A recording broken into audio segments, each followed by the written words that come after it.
जाटो जी से सवाल है। जाटो जी, आप लोग तो बहुत खुश होंगे कि मास्टर स्ट्रोक है मोदी जी का। 2 भारत रत्न कर्पूरी ठाकुर को सबसे पहले, और फिर लाल कृष्ण आडवाणी जी, और अब 3 हस्तियों को, पूर्व प्रधानमंत्री चौधरी चरण सिंह, पीवी नरसिम्हा राव गारू और डॉक्टर MS स्वामीनाथन को भारत रत्न। 2 के साथ 3 फ्री। तो चुनाव जैसे जैसे नजदीक आएगा, जब आचार संहिता की घोषणा से पहले हो सकता है कि कुछ और फ्री बांटा जाए भारत रत्न। तो शांत प्रकाश जाटो जी, पार्टनर तुम्हारी पॉलिटिक्स क्या है?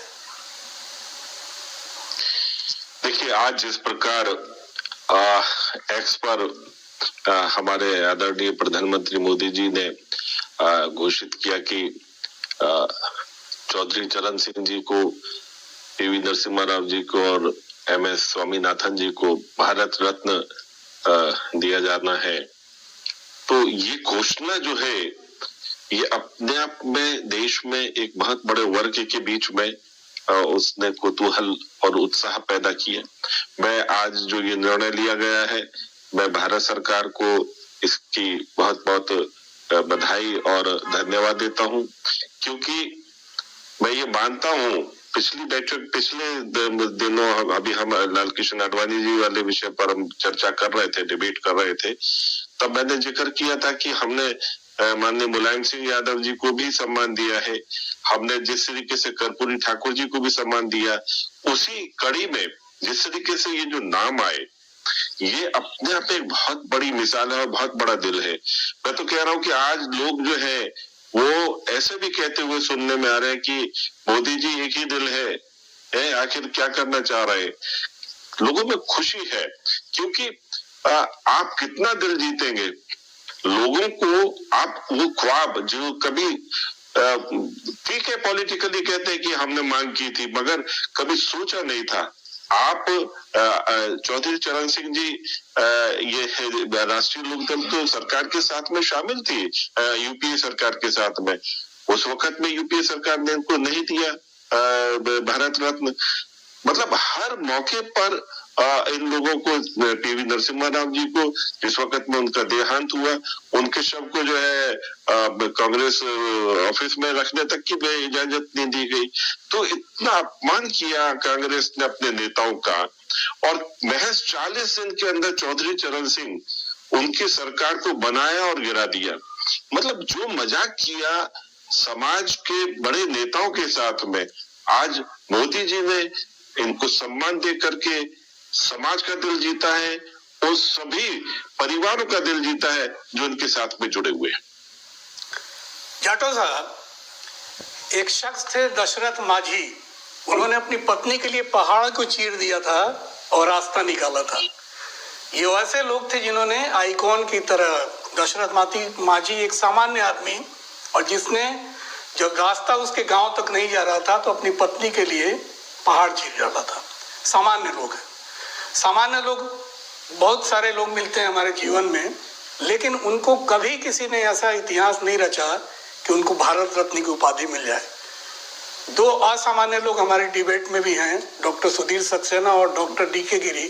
बहुत असाधारण काम किया अपने अपने क्षेत्र में। तो मजाक में ही मैंने फोन करके कहा कि सुना कि आप लोगों को भारत रत्न भी मिलने वाला है, मोदी जी ने ऐसा फोन कहीं X पे आ जाए। तो ये चीजें देखिए, अपार्ट फ्रॉम जोक, मतलब मैं ये कहना चाहूंगा कि जिस तरह से आप अचानक चुनाव की वजह से, वोट की राजनीति की वजह से अनाउंस करते हैं, तो कभी देश के सामान्य नागरिक जो कि असाधारण काम लोगों ने किए होंगे, उनको भारत रत्न क्यों नहीं दिया है? तो उनको तो खुदरा आप दे देते हैं, बहुत सिंपल, जैसे पद्म पुरस्कार आप उसकी घोषणा कर देते हैं। वो भी पद्म पुरस्कार के क्या रैकेट हैं वो सबको पता है। वो डॉक्टर DK गिरी आप बेहतर जानते हैं कि क्या ये भारत रत्न का कमाल है कि पूर्व प्रधानमंत्री पीवी नरसिम्हा राव की बेटी ने आज क्या बयान दिया है।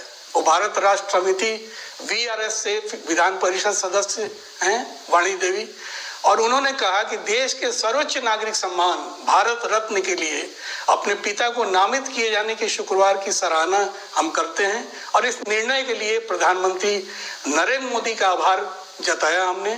उन्होंने आभार जताया। और आंध्र में क्यों डॉक्टर DK गिरी, मैं उस पॉइंट पे आ रहा हूँ जो मैं कहना चाह रहा हूँ कि क्या इस पुरस्कार की घोषणा से आंध्र में खुल या सिमसिम हो गया? खुल जाएंगे दरवाजे वहां पर? अब जाटव जी का जो बयान था उससे तो पता चल रहा है कि ये एक तरह से पॉलिटिकल और चुनावी मामला बन रहा है। लेकिन भारत रत्न जो पुरस्कार दिया जाता है उसका एक मूल्यांकन होना चाहिए, एक मापदंड होना चाहिए, क्यों दिया जा रहा है। ये जो अब जाटव जी कह रहे हैं कि भाई लोग खुश हो रहे हैं और लोगों को प्रोत्साहित करने के लिए दिया जा रहा है, वो तो चुनाव में की जाती है, चुनावी घोषणा की जाती है, मैनिफेस्टो रिलीज किया जाता है कि लोग खुश हो हमें वोट दो। भारत रत्न में ये मकसद नहीं है, ये राष्ट्र का पुरस्कार और सर्वोच्च पुरस्कार है, इसके लिए एक क्राइटेरिया होना चाहिए। ज्ञान प्रकाश जाटव जी, बसपा सुप्रीमो मायावती ने आज ही कहा कि जिन भी हस्तियों को भारत रत्न से सम्मानित किया गया उन्हें शुभकामनाएं, और भारत के सरकार के इस फैसले का हम स्वागत करते हैं, लेकिन इस मामले में खासकर दलित हस्तियों का तिरस्कार और उपेक्षा करना उचित नहीं है। उनका इशारा सीधा सीधा, जो डॉक्टर सुधीर सक्सेना कह रहे थे, सीधा सीधा मायावती की ये मांग है कि कांशीराम जी को भी पुरस्कार मिलना चाहिए, लेकिन उसकी उपेक्षा की जा रही है। तो इस तरह की आवाज क्यों उठ रही है? आप कहां तक इससे इत्तेफाक रखते हैं, शांत प्रकाश जाटव जी?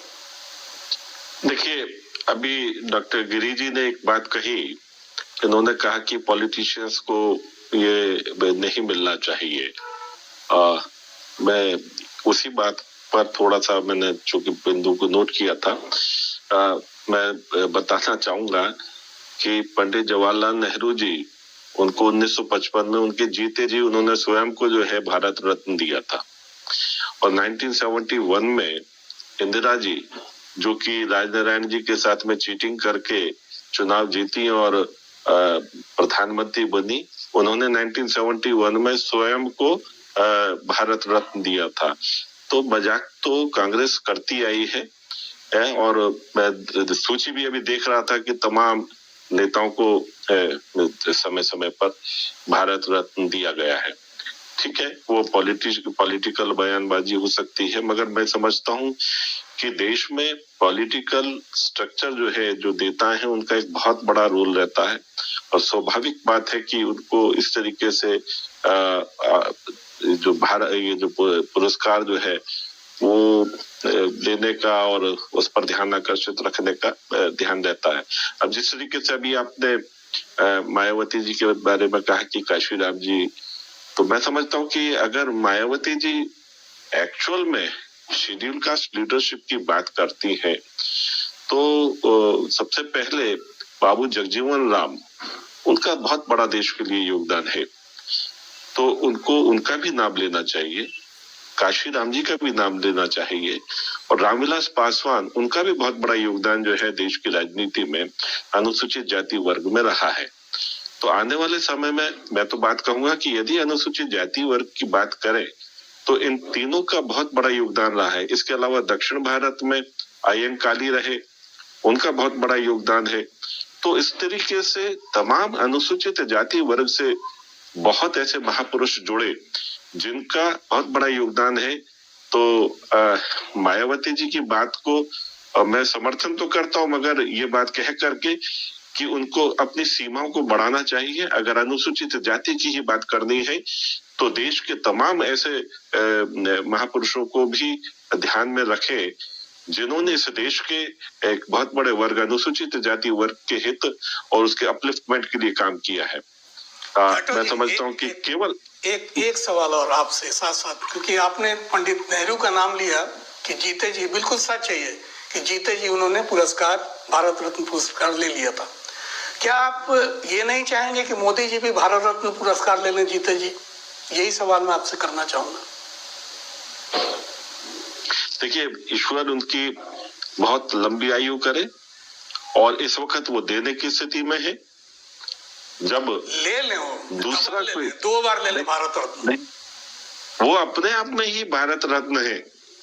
उनका जो काम है वो रत्नों में रत्न है, श्रेष्ठ रत्न है, और भारत रत्न तो हर हालत में उसके तो बिल्कुल देखिए, तो एक पुरस्कार स्वयं लेना नहीं, एक पुरस्कार का निर्माण करें जिसमें सुपर भारत रत्न इस प्रकार की टैग लगे और ले ले मोदी जी, डिजर्व करते हैं। इस प्रकार की नहीं, जोक नहीं जी। हाँ, मैं बता रहा हूँ कि भारतीय जनता पार्टी के किसी भी हमारे कार्यकर्ता की कोई ऐसी नियत नहीं है कि स्वयं को उपकृत करना। यहाँ पर हम जब तक दूसरे को उपकृत नहीं करेंगे तब तक हम एक दूसरे के साथ में बढ़ते हुए स्टेडियम है अहमदाबाद में, अपने नाम से उन्होंने स्टेडियम बनवाया, तो क्यों नहीं रत्न ले सकते हैं? रत्न लेने की बात अलग है, ये जो पुरस्कार देने की बात अलग है। और ये स्टेडियम बनाया है, वहाँ के जो मैनेजमेंट कमेटी ने उसका स्टेडियम का नाम रखा है, तो वो वहाँ की मैनेजमेंट कमेटी रख रही है, उसको आप ये कहेंगे कि मोदी जी ने रखा है, ये ठीक नहीं है। ये सब चीजें कमेटियां करती हैं वो अपना। तो मैं समझता हूँ कि वो श्रेष्ठ है भारत के, और वो अपने आप में खूबसूरत रत्न है। और जब समय आएगा तो हम देखेंगे कि मोदी जी भी भारत रत्न का जो है ये सम्मान जो है वो प्राप्त कर रहे होंगे। नहीं, मैं भी मानता हूँ, आपकी बात से बिल्कुल सहमत हूँ। भारत रत्न स्वयं अपने आप में ही है मोदी जी का। मैं